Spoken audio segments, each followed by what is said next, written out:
One day, George the steamroller was waiting for Percy to take him to a new workplace. George was being rude to Reneus and Skarloey. "You're just worn-out wheels on worn-out rails." "You need rocks for your roads," replied Skarloey, "and we're helping you." "I need to flatten little engines in the scrapyards," retorted George. Then Percy arrived to take George away. He was still rebelling. "Railways are no good. Turn them into roads." The little engines were pleased to see him go. George grumbled all the way to the old branch line. He was going to turn it into a road. When they arrived, George was rude again. "Bumpy ride on rotten rails. I'm glad it's over." "So am I," said Percy. "Ha!" huffed George.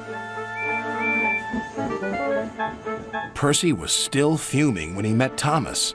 "What's up, Percy?" "It's George. He makes me feel down." "Just ignore him," puffed Thomas. George was now enjoying himself. "Ripping up rails," he chortled. "What a life!" "What do you think of this, Thomas?" Thomas took no notice. George felt insulted. "You're a useless blue puffball." But Thomas didn't hear. "I'll show him who's boss." At last, the workmen reached the level crossing. "What shall we do here?" "Tear it up, tarmac it," said George. So they did, but not properly, and George knew it. Later, Thomas was traveling home on the same line.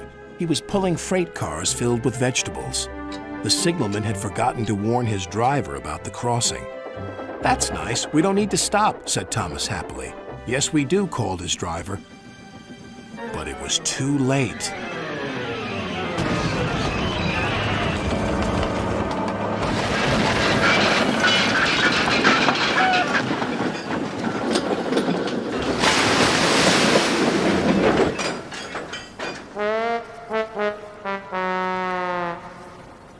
Next day, Percy told Gordon all about George.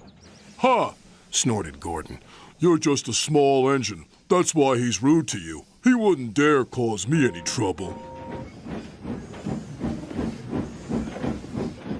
George had been taken to some yards to work. Duck arrived with a train of empty freight cars. George was blocking his way, and a car was stuck on the main line. "Let me through," demanded Duck. "You'll just have to wait," replied George. "There's no time to wait. I must clear my freight cars from the main line to let Gordon through." "Then he'll have to wait too," said George. Duck's driver went to complain to the station master, but the signalman had set the signal to allow Gordon to speed through. His passengers were singing his praises, and he was making express time. "I'm the greatest! Just watch me fly by!" He whistled long and loud as he approached the station. Suddenly, he saw a freight car on the line ahead. "Get out of my way!" But the freight car wouldn't move until Gordon forced it